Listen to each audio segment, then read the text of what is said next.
Silverline or Kerala disaster track. The pandemic has crippled economies worldwide, so also Kerala. That apart, the repatriation of people from the Middle East has also hit the Kerala economy. The state's revenue has gone down considerably, creating a huge revenue deficit. The changing climate has been causing havoc in Kerala. The floods, landslips, and dam safety issues have been impacting the lives of the people. However, the LDF-ruled government is planning a multi-million and anti-nature projects. The Chief Minister Pinarayi Vijayan appears to be steadfast on the semi-speed bullet train for Kerala. Named as Silver Line, the project envisages superfast connectivity of the two ends of the state. The project is conceptualized and managed by the Kerala Rail Development Corporation, KRail. It's a joint venture of Kerala government and Union Railway Ministry. The semi-speed railway line with 14 stations is feared to impact the environment and a threat to the ecology. Experts doubt the feasibility of the project as it could cause massive environmental damage. It's considered a potential environmental disaster. Apart from large-scale displacement of people, it has social, environmental and financial impacts. The Madaipara Biodiversity Heritage Site in Kannur and the Kadalundi Bird Sanctuary and its estuary in Kozhikode district will be impacted.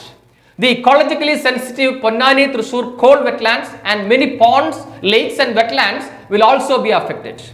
Noted environmentalist RVG Menon asserts that the project would adversely affect the Western Ghats.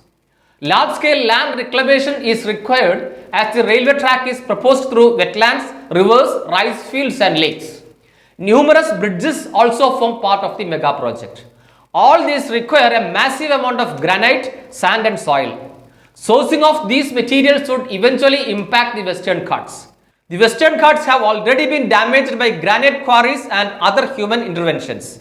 Famous environmentalist Madhav Gadgil has a decade ago cautioned not to have any human activities in about 2/3 of the Ghat range.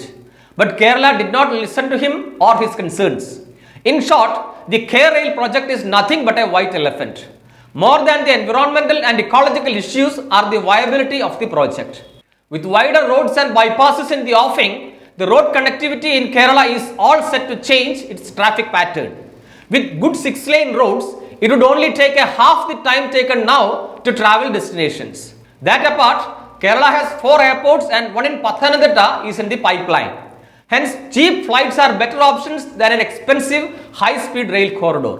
Moreover, the KRail project is estimated to cost rupees 70,000 crores if not more. The Kerala Shastra Sahitya Parishad has come with a better option. They say instead of the KRail, modernization of the existing railway network would do wonders. The state, which is already impacted with many natural calamities, is unable to take more disasters on account of man-made environmental damages, experts say. Please subscribe the channel. Also, click the bell button to get the latest updates.